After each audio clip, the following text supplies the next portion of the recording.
have just got back from a wonderful few days in the Hunter Valley at Scone to check out Arrowfield and the team there ahead of the 2022 Easter Inglis yearling sale. Timmy and I fight every single year for this trip, and this year it was my turn and we had a wonderful time.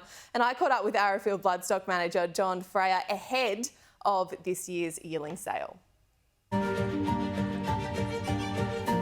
It's one of the great sales of the world, the Easter sale, because in Australia it's one of the few countries where breeders sell their best yearlings. You know, in America and in Europe, most of the best yearlings are retained by their breeders to raise. So it's an opportunity that people around the world don't get, but they do in Australia, and I think that'll be reflected in the prices. The catalogue itself looks fantastic, and Arrowfield's got a great draft. We're really excited. We've got 63 yearlings that we're taking to the sale. It's the biggest draft we've ever taken, and I think nearly the biggest draft that anyone's ever taken to an Easter sale.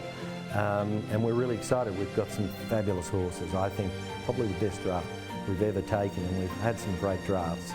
So we're really excited that what they might do at the sales, and more particularly what they might do afterwards on the racetrack.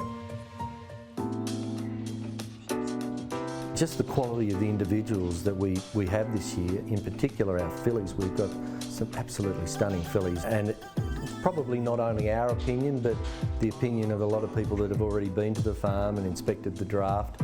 They've been very complimentary, and we tend to agree. Right? We're really pleased.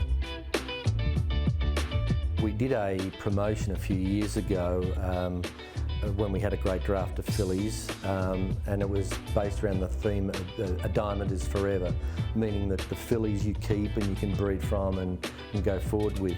And the filly that we focused on that year was a filly that turned out to be Easter, who happened to win the Golden Slipper. And we've got another filly that's so similar to her this year, I say. It's a Schnitzel filly from a mare called Silent Sedition, who, like Esther Jarb, is out of a Group 1 winner. So we look at her and I think, oh God, history's going to repeat itself here. Four-time champion sire. He's knocking on the door for his 5th title this year. He's had more stakes winners than any other horse in the country so far. Yeah, he's a marvel, and it's been such a privilege and an honour to have, stood him, and for everybody to have worked with him over the years.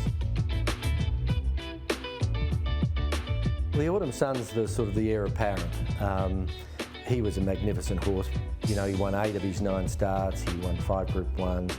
He was just an amazing horse. A horse that we bred here and sold as a yearling, and had to buy back to standard stud. But we love having him. His first crop had been really well received at the earlier sales, and we got a number of special yearlings by him going to Easter. It's sad, it's sort of the end of an era with not a single doubt. He's been such a wonderful servant to the farm, and his best years were nearly his final years. He's been an incredible stallion, and we've got some fabulous horses by him this year, a number of colts and fillies, and I think they'll be really well sought after. It's almost like a collector's item. They're so special, and he's done so well. People are desperate to have one, and this is the last opportunity. Yeah, another very impressive draft coming out of Arrowfield this year.